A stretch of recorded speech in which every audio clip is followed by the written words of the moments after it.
Hello, everyone, and welcome to our weekly Power Lounge. This is your place to hear authentic conversations from those who have power to share.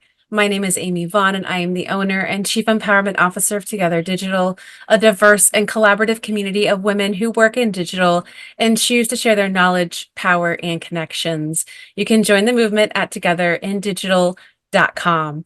Today, we're going to help you all learn a little bit more about product management. This has been a pretty popular topic among some of our members as they kind of consider and look towards a career change or pivot. And I'm really excited to welcome a fellow Together Digital member from the West Coast. Please welcome Cassina Boyer. She has 18 years of diverse corporate experience spanning project management, clinical research, advocacy, and product management. Cassina is now dedicated to coaching and facilitating teams, guiding them towards a product management mindset. She has a knack for getting folks unstuck. Her passion for nurturing future leaders and advocating for digital etiquette promises to inspire our listeners today. Cassina, thank you so much for being here with us today. I'm excited for this conversation. Thank you so much for having me. I'm really excited. Absolutely, absolutely. As I said before, I think this is an area that's growing, and I think it has a lot of folks curious. And it's, a space that I think some people kind of get intimidated by, right? Because Mhm. there's not like a scripted or a set path. You're a big advocate for this idea of a non-traditional path. But before we kind of get into all of that, I'm curious for you to share with our listeners what inspired you to transition from these sort of various corporate roles into focusing on coaching and facilitating product management. Yeah, thank you so much. So I'll kind of go in reverse of Mhm. essentially how we got here today. Almost a year to the day, actually. The decision was actually made for me in some ways. So for better or worse, my entire division was restructured, which is a fancy corporate term for basically saying Mm, laid off. So our yep. whole group was laid off. It was a tough time, as you can imagine, rather emotional. I'm sure many can relate to that, especially over the last seemingly 18 months or so. But I really chose to take that time, and now I was in a position of privilege to be able to do so. I have a husband who's working, so unlike many of my peers, I wanted to pause. I wanted to reflect and do a little bit of introspection on actually my values. I felt like I had lost sight of where I and how I spent my energy, and in turn was actually suffering quite a bit of burnout because of my own choices. Not even so much the company, but how I was operating and how I was leaning into almost like this fuel of adrenaline versus authentic rest. So I focused on restoration and by happenstance was introduced to a wonderful startup focused on a disease diagnostics technology in very, very early stage development. And I was like, why don't I try going independent and working with them to mature this idea into an actual product? So that was my really first foray around an area I'm really passionate about when it comes to healthcare and really progressing innovation in that space. So it felt like it was, kind of two birds with one stone, flexing the product skills and some of the executive coaching I've been wanting to really explore and was able to do all of those things kind of wrapped in one in a very new space for myself when it came to working in the startup. But leading up to that, I think I reflected on my, building out my resume, looking at essentially my background just to be able to share with others, like why you would want to work with me, right? Like, where's the credibility? I realized that thread of being customer focused, thinking about effective prioritization and leaning into efforts that matter was threaded throughout pretty much my entire career beginning with the end in mind. You may have heard that from Amazon's adage, like, who are you actually serving? Who is this for? What solution are you building? But really, how is it going to be utilized? Whether it was clinical research and thinking about patients and ultimately being able to navigate a complex protocol or what is their expected experience to working with patient advocates and understanding their stories and the importance of understanding that power of storytelling to then moving into technology and having your end users be your customers, even if they're internal. That was all there. So it was really fun that I was able to wrap that up. And so while the choice was kind of made for me to pursue, I'm really grateful that that transpired because I don't know that I would have taken that leap myself, to be honest, or at least not for a while. Yeah, it's interesting how, a lot of times things, it's a matter of perspective, right? Is it something that's happening to you? Is it something that's happening for you? And I Right. think your response, granted, like you said, you had the opportunity and a position of privilege to be able to take that pause. But that pause could be a matter of, hours, days, weeks, months, but Exactly. at taking any sort of pause at all to kind of collect your thoughts and really kind of look at the span of your experience and really say collectively, where are my strengths? Where are my passions? Where are my Mhm. interests? Where are my talents? And then collectively, like, where are my strengths and how do I serve others best? Right. I think is really great because I think something else that you said that really resonated there, and I think, well, with a lot of our listeners is, you know, um, that whole idea of burnout, Yeah. and sort of just kind of feeling and running off of that adrenaline of just constantly going. And there's absolutely nothing like having that proverbial rug pulled out from underneath you, such as getting laid Yep. off, to sort of kind of snap you Mhm. out of it. And I can't tell you how many times I've had conversations like these. And you guys can go back and listen to many of past episodes, and how many women have sort of shared that their journey really began when those pivotal moments happen. So, for those of Mhm. you who are kind of in those difficult and challenging situations, I just want you to know it feels really hard right now, but this could be that moment that you get the chance to get back up on your feet and start something really new and something really different. Cohatch is a new kind of shared work, social, and family space built on community.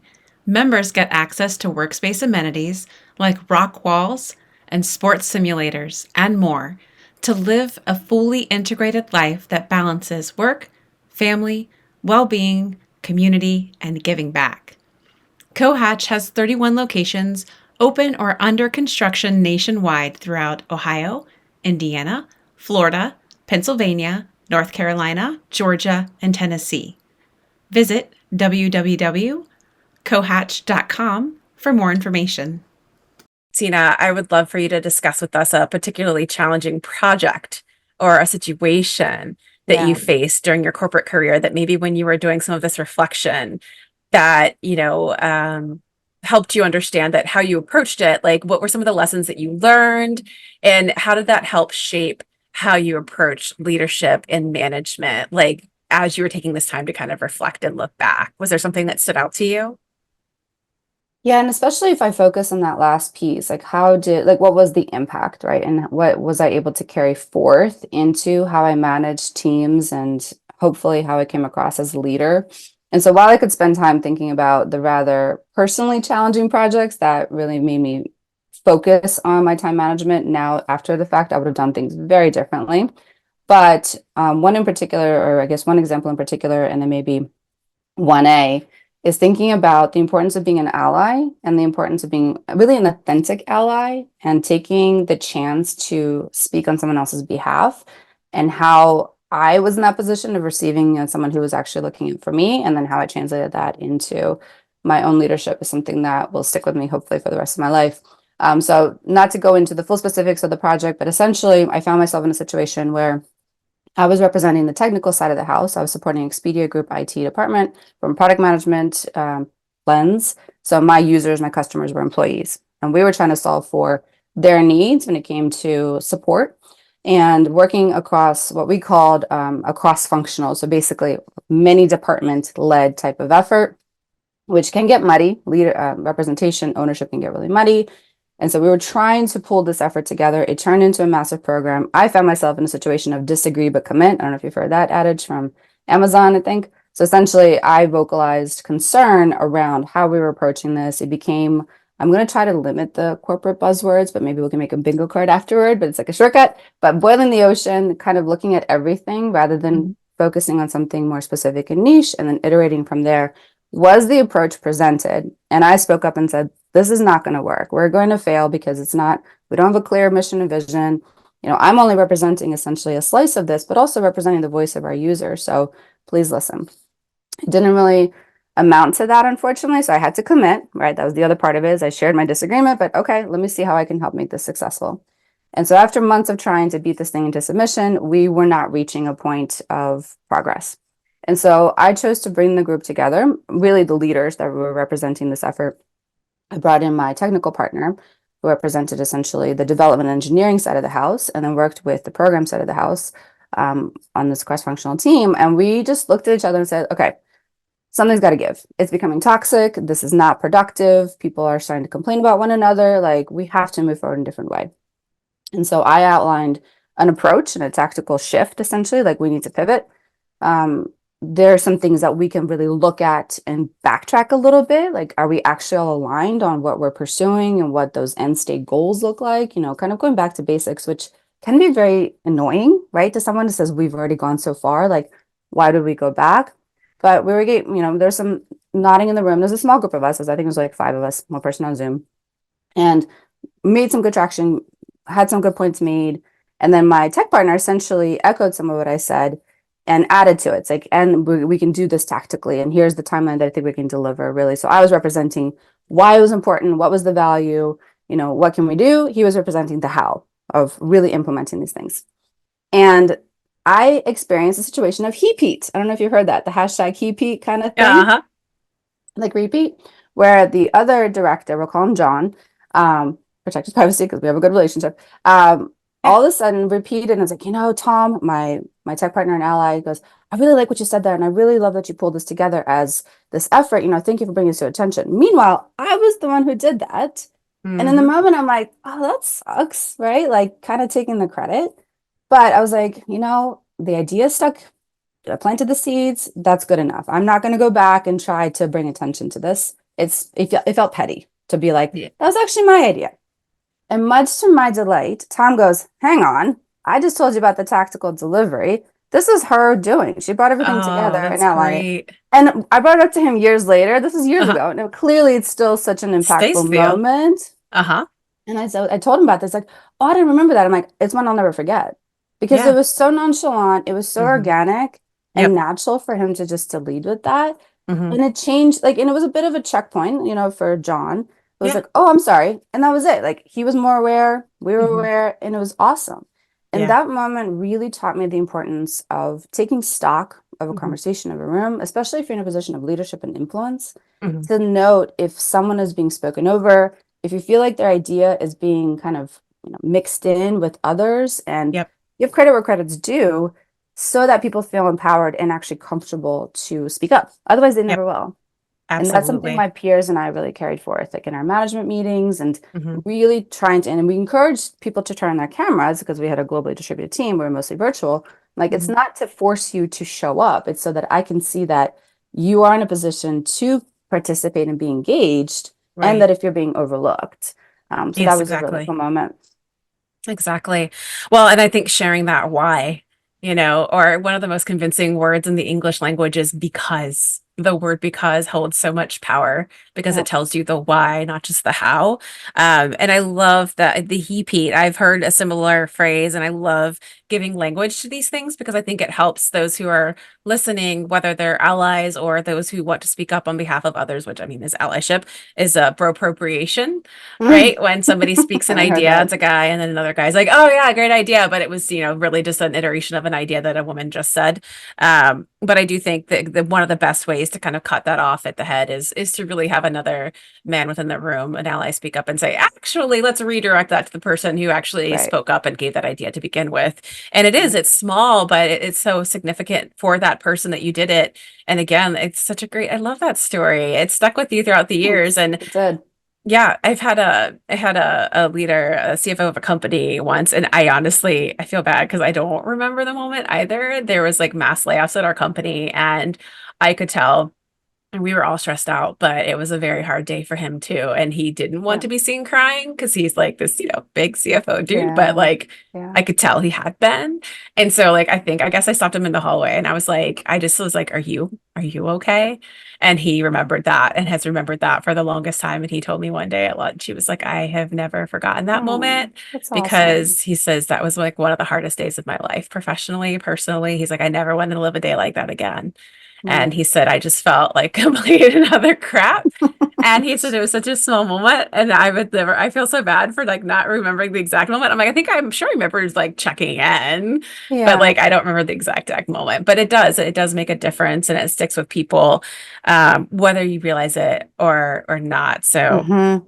Good for him. But yeah, I love that. That's a great example. And good for you. I think too, I think what this is showing is, that I think that women in particular have this ability to sort of have that broad kind of 30,000 foot view, but also that empathetic kind of granular view of what's happening with the team and that ability to see when things are turning toxic, right? Because you're not just focusing on like the output and the performance. It's also like, where are people at right now? How are they Yeah. showing up?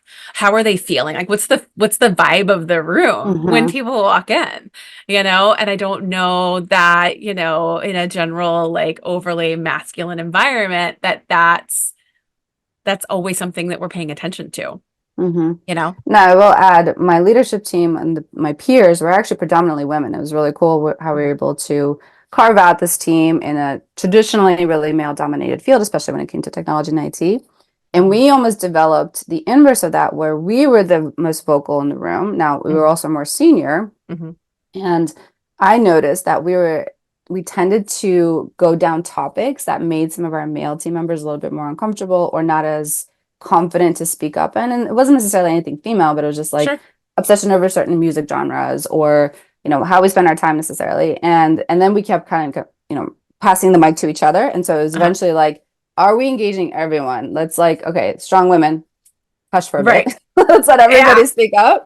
So it was almost like, well, wait, hang on, we're not doing any justice for, Uh-huh. we're not living those values ourselves. Like, Yeah. let's, so it was a bit of a, and we would check one another and say on Slack, like, hey, give, pause It's a for me. balance. Yeah, It's a it's absolutely balance. It's an balance. absolute balance. But I think that that's great. I love that. All right. So, as I mentioned earlier, you're passionate about helping others transition into product management. And again, this conversation was kind of spurred because we have a lot of folks who are interested in transitioning into product management. What insights or advice do you offer to those who are looking to sort of make a shift into this type of environment or role? So I think when you and I first set this conversation up, it was for the fall. And honestly, now to then, I think myself changing mentally and the industry actually in many ways, which wasn't that long ago, right? But things are Yeah. changing so fast. I think I would have given a very different answer Mm, than today, actually. So just thinking about that, there is no direct path. My career is very much a jungle gym. And I think just about every product manager you meet, outside of maybe those in their early careers who are coming out of like an MBA program and tend to be recruited and kind of pulled into those job paths out of the gates, you tend to lean into projects and have a certain skill set that lends itself there organically and someone takes notice. So that could be a path. It is a lucrative career. I think the salaries are published, hopefully now pretty transparently, and that does draw people in because you obviously want to be compensated well for what you do. And so the paths are not direct for better or worse, right? So unfortunately, there's not a preset curriculum and experience that says, should you meet all these things, you will ultimately land in this kind of role. And I say for better because then you can make it your own. You can carve out the kind of work you want to do, the type of product you want to support, and the kind of company you want to work for. All should be part of your evaluation. And then being honest with your own skill set. So, we all hear about imposter syndrome and kind of be it till you become it models and so forth. While that's great, if you don't have certain skill set and experience and knowledge, especially around language and vernacular, you will not be successful. So it's knowing the difference between do I actually have the skills and knowledge, or do I need to study up a bit more, get a bit more exposure, hopefully in your current job that can lend itself to that thinking and then eventually transition. And then, of course, if you do have the skills, own it, go after it, own your space. What I learned as a humbling experience. So I've interviewed with companies like Google, and to get into something like Google, don't ever bother applying directly. You will never be heard. I think you probably heard that from a multitude of, especially bigger companies. You need to have mhm. somebody that can give you a referral that can help expedite that because you will be lost in the sea of resumes. I mean, I think the role that I was referred to, I heard the number and I still have a tough time believing it. Something like 100,000 applicants, like seems Yeah. insane, but Mhm. okay, fine. So tried not to make that, intimidating. Fine. Went into it thinking, I got this. I've been doing this for a couple of years. I feel like I have the right skill set and aptitude, passion, right? I've been studying up on these kinds of principles and frameworks and so forth. And I get into the interview and got humbled real quick, real quick on help me understand how Instagram works and how you're able to get the algorithm. Like so techie and down into the weeds immediately. And this was the first part of the loop that I'm like, oh no, I know this to a point, and I know enough of this to work effectively with a technical partner and be able to challenge the logic and the decision making prioritization. But to actually sit down and code the logic and sequence myself and understand how that's happening, with hands-on experience as a developer and engineer, that was not me. And so there was a little bit of frustration where I felt like the recruiter didn't really articulate that well enough of saying, like, for a technical role in a lot of these companies, essentially the FANG, right? Facebook, Amazon, Apple, Netflix, Google, you really do need to have that background, whether it's self-taught or professionally, in order to get past that bar. And a lot of times what's frustrating is you probably won't even be doing that kind of work when you get into it. But what they're trying to eliminate is that imposter versus imposter syndrome, because you will be expected to get into the nitty gritty from time to time and understand some of the complexity at a much higher level. So that's the one thing I'd say is if you're really looking at product and you don't have that kind of formal technical background, I wouldn't set your sights first at those big companies. Mhm. Never mind the fact that you will own a tiny piece of whatever process or for the foundational infrastructure. Like you will only be responsible for this piece of the checkout experience or this with SEO. That's it. This is your bubble that you live in, Yeah. right? And then working with teams to develop. So if you're really passionate about understanding the full life cycle and how that impacts users and bringing in that feedback and so forth, I say go after smaller companies. Product management is really becoming a lot more ubiquitous across a multitude of industries. Healthcare in particular, I think, is really starting to have a lot more of that discipline folded in and really exploring what it means to be agile. I think that's a lot of times at the core of where a product manager can come in and help a team shine is really working in what's called sprints and agile and iterative development, right? Not having that long-standing waterfall type of project. Obviously, it doesn't apply everywhere. But the flip side of those industries and companies that are a bit naive to setting up a product team or a product lens, thinking about the end in mind, your end users and customers, is that you probably won't have as robust of a support system, right? Maybe you're the first product manager. I was the first product manager within Expedia Group IT. And I think I had naivety at my back because in hindsight, it's like, what were you thinking? Like, this is a really hard sell actually to the team you're coming into. Never mind the fact that I didn't have resources or a community at the ready to be able to bounce ideas off of. So there's going to be kind of two sides of every coin when you look at these things and really evaluating within yourself at the start and the beginning. What are your values? What are your skills and strengths? What are the things you can learn on the job and you feel like you're confident, comfortable enough to, put together your list of literally Google terms. Like, is this industry specific? And I'm a little too insecure to ask in the room, and maybe rightfully so. Or is this unique to the project? But don't ever be afraid to ask. I've challenged and I'm okay to look the dumbest in the room, Yeah. especially when it comes to acronyms, right? We all love acronyms and it's Hmm. like, really, we need one more. But sometimes it's a shortcut, right? So everybody uses it. And that was always my thing is, can you help define that just so I understand it in this context? Right? Because it could mean completely something different if you're coming in from a different industry or even job. And oftentimes people go, what does that mean? Or just notice the acronym. So just a little bit of food for thought when it comes to that. There are a ton of resources out there, almost too much actually, when it comes to figuring out if you want to do this and how you want to do this. There's a lot of communities. I'm part of Women in Product. They're Hmm. wonderful in trying to support one another and sharing those learnings and how do I do the following? And I have this problem. There's product school. So there's the massive, almost university type of communities, forums that you can pay money, you can learn. It kind of becomes a little bit more framework oriented, which I do caution people in getting obsessive with understanding all the frameworks.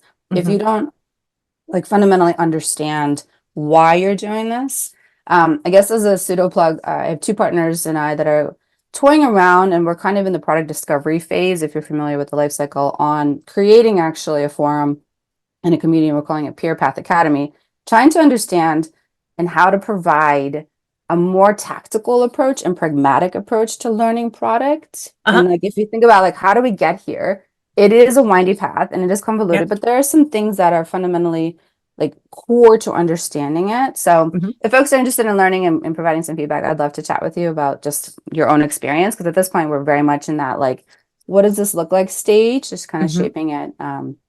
But there's a ton of Coursera offerings. Google Hmm. offers a bunch of courses that you can really get yourself to build your confidence more than anything. It's build your confidence and understanding um, essentially like where are my gaps and how do I study up quickly to just be familiar with code types, to know the difference Hmm. between Node.js and Python and Java and C++. Like you don't necessarily need to do it everywhere, but you should know if your dev is suggesting, I want to do this versus that, to be able to challenge, well, why? Why would we go down this path versus another? Right.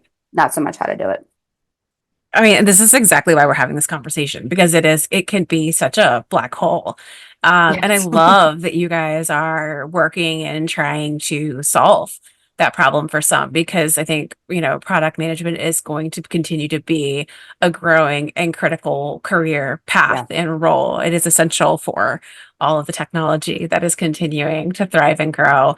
Hmm. So yeah, I love that. And I can only imagine the analysis paralysis that sort of Yes. comes with it. Again, I think, we were joking before we jumped on here about our Together Digital community and how you're such a great fit for it because we're all just such constant learners and how Hmm. it can be sort of it's like a blessing and a curse all in the same. So if any of you want to reach out to or connect with Christina, you can through our Slack and nerd Yeah, out some more and maybe kind of share some of those things and insights to help her start to shape please. the community and the support that they're going to be creating for those who want to start to kind of go down this path.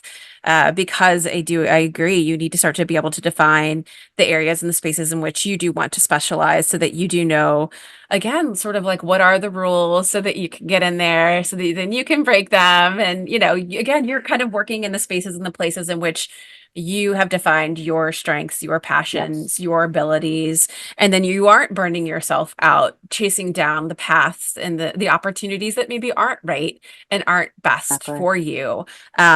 Because I think this is what excites me about this area of work as well, is because there is lots of opportunity here for Yes, folks, right? yes. There's so many different areas and different types of products that you could be helping to build and own that are solving a lot of problems for people. So yeah, lots of rife with opportunity. All right, let's see. My next question that I've got for you, in your experience, what are some common misconceptions or stereotypes about product management that you frequently encounter, and how do you go about debunking them? So something I've learned falling into this role, because I really did, I got pulled into it when I was blessed with a director that saw something in me that I didn't even know about. And moving through working as a product manager and then a manager of a product, and then eventually getting laid off and watching the industry from a very different perspective, is that product management is defined very differently depending on the industry, the organization, and the type of company, like the size of the company. And so when I was actually tasked with recruiting my team, so I was in a wonderful position, opportunity, had the opportunity to build out a team. During the recruitment cycles, what I learned is that folks coming in from, say, Microsoft with a non-technical product type of background or role were often actually more program manager-esque, if that makes sense. So they really weren't in the mix of building out a strategy as much or as often, and were really focused on more of implementation. And in some ways, it then became more of a product owner role. So you'll hear like product manager, project manager, program manager, and then product owner. And excuse me, there's a lot of thought leaders who are super frustrated by how this has evolved or devolved in certain ways. So I definitely recommend following leaders, thought leaders on LinkedIn, Marty Kagan to Itmar Gilad to Teresa Torres, Kim Scott. Like there's a number of people I'm happy to share. I think the book list I gave you, Kaylee, has a number of those folks listed. And so what they're really advocating for is keeping those concepts pure, because at the end of the day, you're setting someone up for failure if your expectations are Yes. coming in, right? As, oh, I'm going to be running a program and really helping implement the execution versus, oh, I'm actually more earlier in that life cycle I mentioned before of the product, of whether you're now doing research around your user base and their problem areas and things like that. Those are very two different skill sets, right? You Hmm. can build both, absolutely, but you also should not be able to do both, because that's exactly when burnout happens, is if you Yep. are tasked with managing all aspects of that, you're not going to be able to do it well. You really need that durable team, is something I think Marty Kagan coined and in inspired, is how do you empower people to have the right ownership of these things, of being a decision maker when it came to what are we solving for and why. Really, in my belief, is the product lens. Is we can do a bunch of things. We can be a feature factor if you want and continuously roll things out. But if no one is using them and if they're not actually meeting the mark of solving for the problem, we failed. And so Mhm. you need to be able to distinguish that forethought and be able to look at a landscape, look at industry trends, usage trends, and so forth, which is typically a product lens, and understanding how then that needs to be passed to someone really strong, equally as strong, right? There's not a hierarchy thing here, to then execute and deliver on that vision. Both are needed. And I think a lot of times those get conflated. Yep. I agree so hard with this because it's sad and it makes me frustrated. That people lose their jobs because of these Yes. misconceptions. I think that's Yes. what makes me angry is like you said at the beginning, people get set up for failure because the people at the top that are leading organizations don't understand the nuance of the roles and the titles Yep. and the needs of the roles and the responsibilities and the needs for specificity and those skill sets to be filled by the right people that Yes. it ends up setting people up for failure. I think somebody I just noticed in the live chat with our live listening audience, somebody said this is so insightful. I'm an associate product manager and I got thrown into my role with no background, so this is extremely helpful moving forward in my role. Awesome. Thank you so much. So I'm glad that you're finding this helpful. And then I was just on a Good. call with a mentee of mine who lost a teammate because I think they were just kind of set up for the similar kind of situation where it was just there was no clear definition of their role, their responsibility, process, checks Yes. and balances, and they kind of just were thrown under the bus. And, and they didn't even have like a direct manager because they didn't know where to Mm, place them because they were like, where do we put them? Like, where do they belong? Who do they belong yeah. to? So because it is sort of like a newer sort of role responsibility. I think there's a lot of organizations that are still kind of figuring a lot of this out.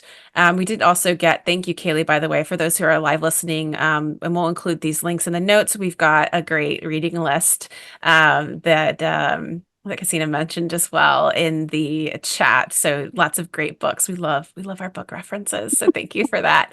Of Hillary course. had a quick question, so we're going to ask this one really quick because I actually jotted Scrum down earlier too. I was going to start to get to it, but I didn't want to nerd out too hard, but since Hillary brought it up, have you or do you practice Scrum or Agile management, and any recommendations along which is the best framework to look into there?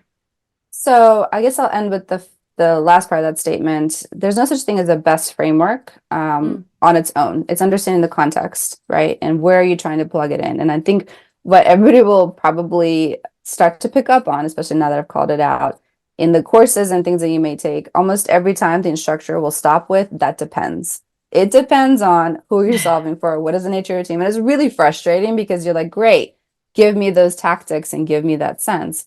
But mhm, really, what it comes down to is understanding exactly the environment. mhm, How is your team structured? So, for example, the startup I'm working on with right now and helping support move, and I help them move into an agile and Scrum type of approach, they're developing a physical device. You can only be so iterative when it comes to lead times of ordering ahead circuit boards and certain hardware and firmware, right? Whereas other things where you can look at, okay, we're also creating a UI, user interface, that complements with the device. And there we can be a bit more iterative and a little bit squishier when it comes to long-term vision, essentially, or specific tactics, rather.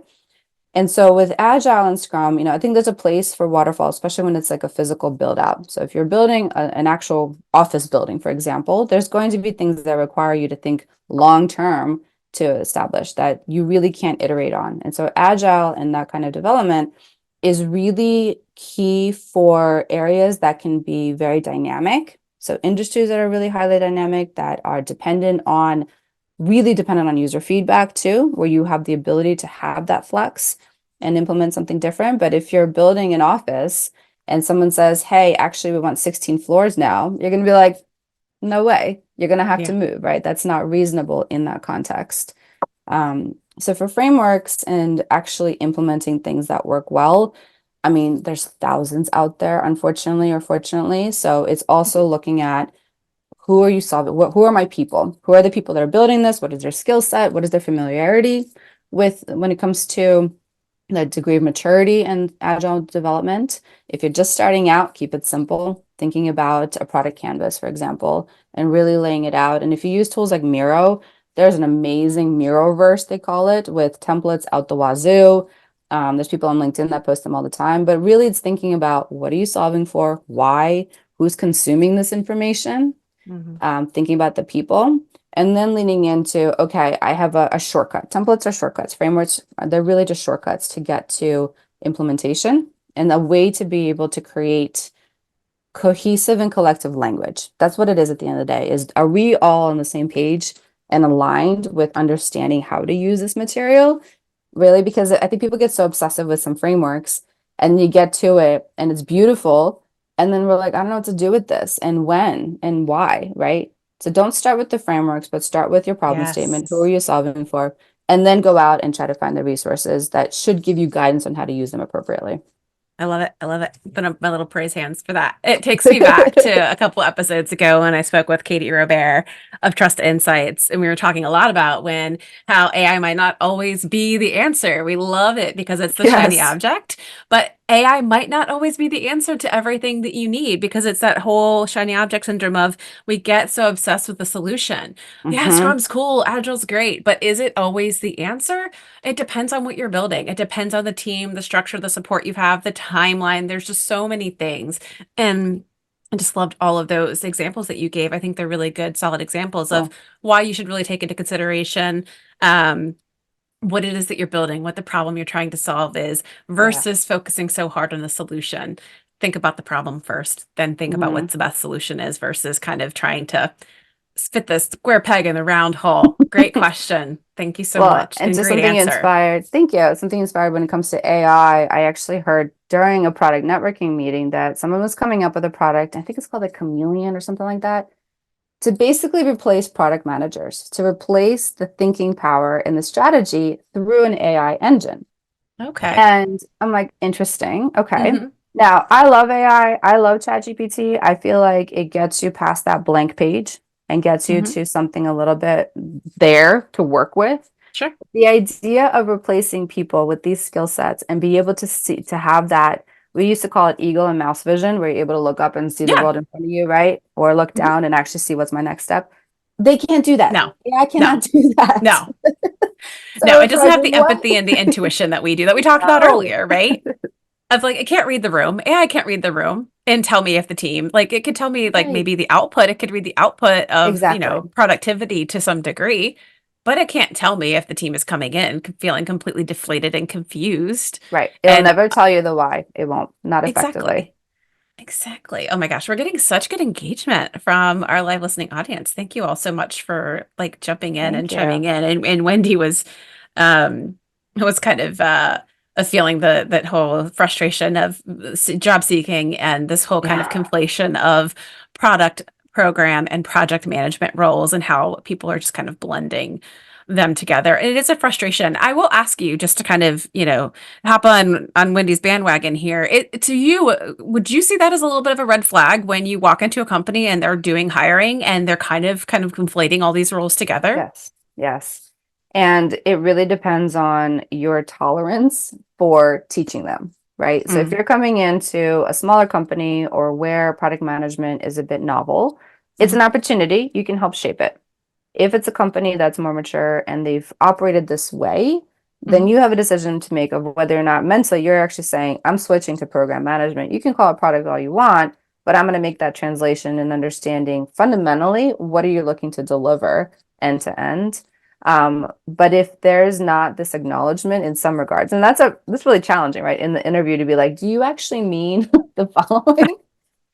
And I've done that. Like, yeah. this doesn't make sense to me. My expectation would be X, but you're telling me Y. Mhm, Um, Help me understand. And so I would say you will have a really tough time trying to translate kind of all your learnings into what they're looking for. mhm, So absolutely advocate for interview the team and the people as well, that are interviewing you on whether or not there's that clear alignment. yep. During my last year, even though I am independent and pursuing this effort, I was also interviewing with a few companies, in part for market research, actually. I don't know if I Hmm. say that loud, but I want to see what are companies looking for and what kinds Yeah. of questions and what kind of environment are they describing. And one company I interviewed with that seemed wonderful. It was a really interesting, it was Smart Things. So the company that's basically doing Internet of Things and bringing together this infrastructure for, your Google Home to talk to your doorbell and things like that. And we get through it, and they're like, "Well, do you have specific Internet of Things experience?" Is Like, there such a thing? right? I'm like, it's like coming out of college, but we want you to have 15 years experience. And I'm like, Right. what? And they're like, we love you, we love the approach and things like that and whatever. And I Yeah. wasn't actually, in all honesty, I wasn't leaning into a role in earnest. I probably shouldn't have been interviewing that far. I probably should have backed out, Yeah. earlier, but I wanted to see, and I was really curious about Yeah. what could be. Uh-huh. And when we got to that point, I'm like, thanks, but no thanks, bye. And you're like, with that question, I'm out. Right? Like, that's the other caution is because there are, unfortunately, and I think one of the things you probably will lead into is how competitive is this place. Yep. There's tens of thousands of people that are looking for work right now Hmm. within program and project management. And that's the unfortunate truth. Yeah. And so, but equally, there's thousands of jobs out there. And I think it's really the art of finding that good mesh and matchup Hmm. of, both skill set and values.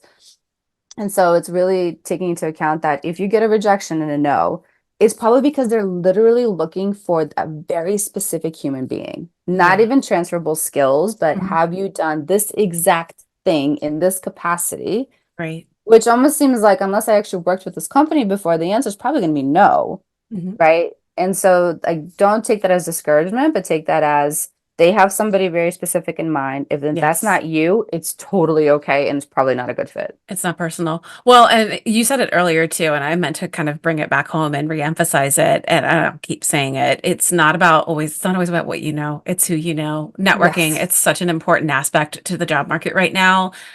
You need people speaking your name in the rooms you're not in. And there are so many people applying to jobs right now, even if they're not publicly looking, they're quietly looking. Absolutely. And you need somebody to put your resume in front of somebody else's face right now. There's just no way around it. If you don't have somebody handing your resume over, just kind of assume it's probably not going to happen. Yeah. It's a long shot if it is. So yeah, don't apply for every single job you see on the internet. Do the extra time and research to find somebody to make sure that that Yes. resume gets to somebody who works there. Since we're on the topic really quickly of interviewing, one of our live listeners, Jamie, had a question about interviewing. Do you have any tips when it comes to interviewing, questions to ask to see if the company knows how they define product manager? I've left interviews or declined to follow up with interviews because I don't feel like they know what they wanted, Yeah, but it was more of a gut feeling.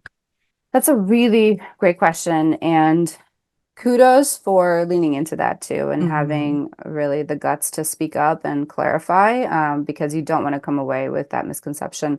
So interviewing as a general, as I said before, take awareness that or have some awareness that when you're going after these really big companies, they are very formulaic. They will expect you to do certain things. The loops are difficult. They will expect you to solve questions like at Google, I had, how many restaurants would you estimate are in San Francisco? Go.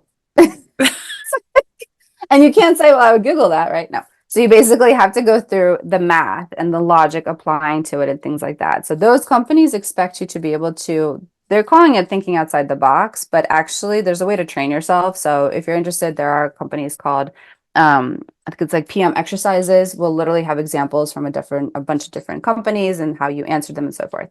But for gauging the culture, engaging essentially like, are you on the same page for that definition? I would lean into in the day-to-day role or the core responsibility for this person, presumably a product manager. What is their focus area? Are they focused on delivery and execution? Or are they in the room talking through the strategy, the mission and vision, and really advocating for the user? Hmm. And I think that would be a good starting point for the Yeah. conversation on, are you looking for me to execute? Which most good product managers know how to, right? In some life, you've had a project type of role or you've been able to deliver, whether you are our former informal developer engineer type of background. But at the end of the day, it's not about how to do this, it's why and why. And that's maybe it's my own personal hill that I will die on and not be eligible for many careers in the future. But I do fundamentally believe that you need to build a partnership with your technical team and Hmm. that trust that you can then pass off and you can agree to your success criteria, acceptance criteria, all of those agile type of functions. You've clarified the language and the expectations, and then you've passed the baton for them to deliver and then come back to you with, okay, here's the feedback and here's where we need to judge it a little bit. So those kinds of thoughts of like, help me understand a day to day. What is their you can even get into agile if the company operates at agile. If they're not, that would be a huge red flag, actually. Like if you're not doing agile and you expect product management to come in and be successful, that's more challenging. That to me says more program. Awesome. Super helpful. And then somebody had asked about the PM exercises links. Kaylee shared that in the chat too. So thank you, Kaylee. All right, let's talk for a few minutes about digital etiquette. I'm gonna start folding some questions into one another because we're getting close to time. But this has been Okay. great. I love all the questions we're getting from our Me too. audience. Thank Let's you. talk about digital etiquette really quickly. What are some strategies or practices that leaders can implement to foster a culture of digital etiquette within their organizations? And can you define digital etiquette for us as well? Absolutely. So this is something I've unexpectedly fallen into. This seems to be the my tale in my memoir will be unexpected maybe. But so my time at Expedia, I supported internal products. So I was an internal product manager essentially, looking at our employees as the customer, Mhm. just for a bit of context. And so what we learned, sometimes rather painfully and other times organically, is that when you're implementing change, when you're implementing new technology, or really a shift to even a new platform that is expected to be used by a majority of people. And it could be your customer base in general. It could be consumer facing products as well. Think about the nature of behavioral science essentially and how people interact within those tools. And together, digital is a Slack user as well. So there are certain kind of cultural norms and mores that are expected. And what we learned almost after the fact, so I helped bring Slack to Expedia Group and we consolidated, believe it or not, 11 different messaging platforms, which seems insane, but implemented this massive tool and basically said, okay, here's some guidelines, here's some things around channel usage and best practices and so forth. But we're not thinking about cultural differences and how this tool could either be a really powerful enabler for the kind of culture you want or be disastrously toxic for it. Because a lot of times people have a very blurred line nowadays between work and life, right? Which is also for better or worse. We kind of go from these technologies and some of the practices we use, whether it's texting your friend to how you message someone professionally, there's probably some carryover, right? Use of emojis and shortcuts and things like that. And so what we learned and had to retroactively instate essentially or implement is this consideration around digital etiquette and not Slack bombing, not sending messages one after the other because you're elevating someone's anxiety or saying, hey, without any context. I'm sure I would be like, no. And people have even, I know devs that have even created like automated responses to do not tell me, hey, and whatever else. And here's how I want it to be responded with, right? Like super aggressive. But really thinking about how does technology help enable your culture? How can you help educate and not expect that people will assume and understand because we're also different, right? And how we operate is different, whether it's generationally, regionally, geographically, right? Globally, you're going to have different types of cadence as you speak and actually how you interact with technology as well. And so digital etiquette to me is really thinking about what are the guardrails you can implement, whether it's a configuration and say you cannot do the following here, or the best practices you can help educate so that people have awareness around insensitive speech, not safe for work emojis, things that could be viewed as gaslighting, aggressive, all those kinds of things. It's a really great opportunity to actually make it a bit more neutral. And this isn't about, your personal life on Reddit. How about it? This is a corporate professional environment, right? Hopefully in some capacity. So Mhm. there's going to be different rules and expectations you need to follow, just like you have an appropriate code of conduct, right? If you're hopefully thoughtful company around educating people what's expected of them, this should be Mhm. really folded in. And it does go into security and the type of files and content you put forth, but really it's how do you interact with one another? And that really matters to a corporate culture. I love it. That's great. Super insightful. Yeah, Yeah. I love that. That's so great. All right, let's keep going. Mentorship. This one's really important, especially in Yeah. such a tricky, kind of new and evolving space and field. How do you approach mentorship? How do you talk about it? And how do you sort of develop a successful mentorship relationship? Hugely important, especially as we just mentioned, if you're coming in as the only product manager on a team, or maybe it's really early in that company's journey in incorporating product management practices, or just in general, right? I think finding a community, building a community if you don't have one. At Expedia Group, we broadened it to actually the broader department. So it's not just insulated within IT, and we were able to learn from people that were more mature. Um, it could be outside of your work as well. You know, these kinds of communities are amazing to get a Yep. digital for finding and cultivating relationships that can be mutually mentorship-esque, right? Like I have certain backgrounds and skills that you do not, and vice versa. How do we lean on that and provide a perspective that's different than our own? And so I think we get caught up in this concept of I need a formal mentor. And that's great. I think if you have someone that you can find, and if companies have programs that encourage signing up and kind of aligning on backgrounds and experiences and making that a standing monthly, weekly connect, great. Mhm. But it doesn't have to be so formal and so rigid. What we did a lot of times as a team in Expedia is using peer reviews. And so peer review is mentorship in many ways, where you come up and say, okay, I have a presentation coming up, or I have this idea, or I wanted to pursue something. And we went through these exercises that may be viewed as a bit brutal to someone new to it, but you really tear down the idea. It's not the person, it's help me Right. understand the following. I love radical candor for that, where it's like, Hmm. I really want to advocate for you on behalf, but I don't understand this. And where is this Hmm. going? That's a mentorship scenario where that person is helping you think through and refining a message or a strategy down to the essentials so that it could be effective. And I think a lot of people walk away and go, well, that was a mentorship. Well, they taught you a few things and they help you become, as a sounding board. So those kinds of experiences too that are more around something tactical and Hmm. actually tangible could be a great way to learn as well. So I would be open to a variety of ways. Become a mentor, even if you feel like you're Hmm. new to your career, because it's like, you learn best by teaching essentially. Hmm. Having someone to walk through and see it from their perspective will help you ultimately. I've mentored quite a few people in my career and I've learned so much from their perspective and just Yeah. like understanding, especially generationally, like where are you coming from with this? Help me understand how to manage my team better because I don't Yeah. speak this language anymore. And so I think there's a whole bunch of different flavors. Pursue, internally, externally, build those, sorry, corporate speak, outside your company, inside your company, Yeah. um, and really try to make them authentic. I think the whole thing where it's like, okay, give me all the advice, someone's gonna be like, for what? Like, I don't know Right. you, right? Yeah.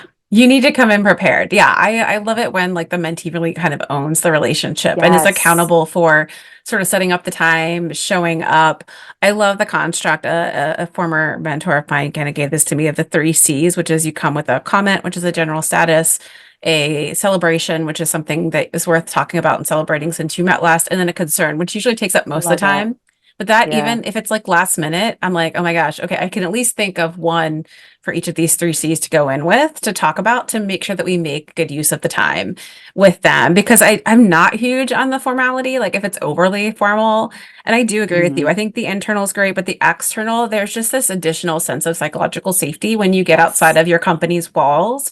When you have that kind of trusted, space Hmm. outside of the corporate walls, that makes it just a little bit easier to Yes. have those harder conversations sometimes. And I love your addition of the peer mentorship. I think it's such a big oversight on a lot of our parts that, somebody that's just a half step even ahead of you, you don't realize like they know, they remember, it's so fresh in their minds, like where you are. Hmm. That's why I know Together Digital, we've got our peer groups, and I'm like, people, get They're into your awesome. peer groups, They're awesome. leverage that membership benefit because it's such an important aspect of opportunity for growth. And I love that you mentioned Kim Scott, and I noticed she's in your book list as well. And her book is on Hmm. my shelf, Radical Candor. It's such a great read for those of you who haven't read it. Clear but kind. It is a great way to mentor people in a way that, provides the opportunity for growth in a way that is, Yep. again, clear but kind. Mentorship, Absolutely. yeah, can't say enough about it. It's such an important way to keep people growing and again, not leaving the industry, you know, Hmm. not leaving the industry altogether. Absolutely. We gotta keep women in the workforce. We can't keep just running in the other direction. Right. All right. Let's see. How are we doing on time? Oh my gosh. All right. Let's say, oh my goodness, this has been so good. How, so we've got the list of books. That's great. We've also gotten the list with the chat, how folks can connect with you. So Mhm. that's great. I'm going to go ahead and wrap with, this is a complex little world, this product management, Yeah, and, digital landscapes constantly evolving while ensuring that your team stay aligned and focused on goals. How do you kind of stay up to date with things? How do you keep yourself motivated and on track personally? a great question. Sometimes I do not. Oftentimes I do not. See, that's okay. I love that answer because that's Often do okay. not. Oh my gosh, we always want to be peak performance and perfect and on top of No, everything. That is okay. We no, and I just love keep the doing our book. best. Right, exactly, exactly. Like my husband was like, "Did you beat your clone today?" Right? Of like, "Did I exercise and all the things?" I'm like, "No, today we're buddies. It's fine. Like we're just at bare minimum, like showered and had a good meal. That's about it." Right? I love Um, it. but in terms of trying to help others, and right, especially when resources and time are at stake beyond just your own, it's really thinking about the end in mind. So if you're looking at Mm, delivery, if you're looking at what could we do next, and we have 1,000 different things coming at us to include maybe even our executives and leaders have the magpie effect of, like you said, the shiny new thing, and they want you to implement, and then we have all this feedback from these teams. It's really being ruthless in your prioritization and really evaluating all the things that are coming at me. And this is actually the expectation of a product manager. That's what I would expect them to do, is to be that conduit, mhm, evaluate all the different potential things that are coming at you, and then looking through and saying, well, why would we pursue any of them? And having strict criteria. Like when it comes to actual, like you are pre-implementation and you are accountable to building that backlog and the list of things that we will go after next. And I actually do this personally as well. Like of all the 10,000 things I can do, what are the things that are the most important? The book mhm. Essentialism is amazing for help focusing on that. Yeah. And what are the things that become a distraction, where it's like productive distraction? I love that concept of like you feel like you're doing a bunch of stuff, but actually it's not helping you move ahead in any one Hmm. direction. So it's really looking through that lens of, is this going to bring the value we're looking for, the impact we're looking for? Does this align with our mission and vision and strategies? Because all of a sudden you could be presenting something that's like, what is this? This doesn't align with any of our goals, but well, this Yeah. exec wanted it, kind of like the hippos. If you ever look up the animals of the product kingdom, it's pretty hysterical. All the different types of people you may encounter. The hippo, right, highest paid person opinion, saying, "I'm going to do this," and then people run off and do it, and they go, "Why did you do this?" It's like, you told us to. Well, there's a way to avoid that, right? Is to evaluate, did it meet this criteria? Did it score Mhm. high enough on maybe our heart score of talking to people? But that's actually the number one thing. And this is something I do that's so nerdy. I check in with my family, my friend, myself, my friends. Like, is there anything you want me to change? My husband and I have like reviews, which sounds so ridiculous, but it's like, I is love there it. anything I did that pissed you off this week that really you felt like I wasn't doing well Mm. enough? And it comes from a place of, it's 20 years in the making. So we've taken Yep. time to really communicate and learn that. But it's Hmm. seeking that feedback, seeking that introspection, and then going Hmm. back and looking ahead and say, how do I do better? How do I use Hmm. this time more effectively? And then it's kind of wash, rinse, repeat over and over. I love it. It brings us right back to where we started, I feel. It's like now instead of getting mowed over by being laid off and slowing down, the enforced slow down, now you've just taken that moment, every Thank week you. to just kind I of hope slow so. down and reflect. I hope so. Some weeks better than others. Some weeks I'm like, we'll just Oh, survive I it. feel you, I'm friend. surviving. I feel you, friend. Well, we're all going to take that, all right? We're just going to make that promise to each other right now. It's Friday. We're coming into the weekend. Yes. We are all hardworking overachievers who are going to do good things in the world, but we are also all going to take a breath. We're going to acknowledge and celebrate our wins. If you're a member, jump into that win channel, share a win with Yes. us this week. Katina, it's going to be that you are finally on the Together Digital Yes. podcast. 100%. And yeah, and then we're gonna celebrate those wins. We're gonna prioritize. We're gonna keep that end in sight. This was such a fantastic Thank you. conversation. I Thank you agree. so much. I'm so glad we finally got to have it. There's so Me much. too. Take a look in that chat and see just how happy people are I with appreciate all the y'all. amazing Thank stuff you've you. shared. Thank So you be all. sure to take that in before we hop off. Everyone, thank you so much. It's been such a pleasure as always. Such a blast. Again, if you need to chat more with Katina and you want to, nerd out more, feel free Please. to. You can find her in our Slack. If you're not a member yet, togetherindigital.com. jump on and join us. If Please not, we do. hope to see you next week. Until then, everyone, keep asking, keep giving, keep growing. We'll see you next week. Bye. Thank you. Bye.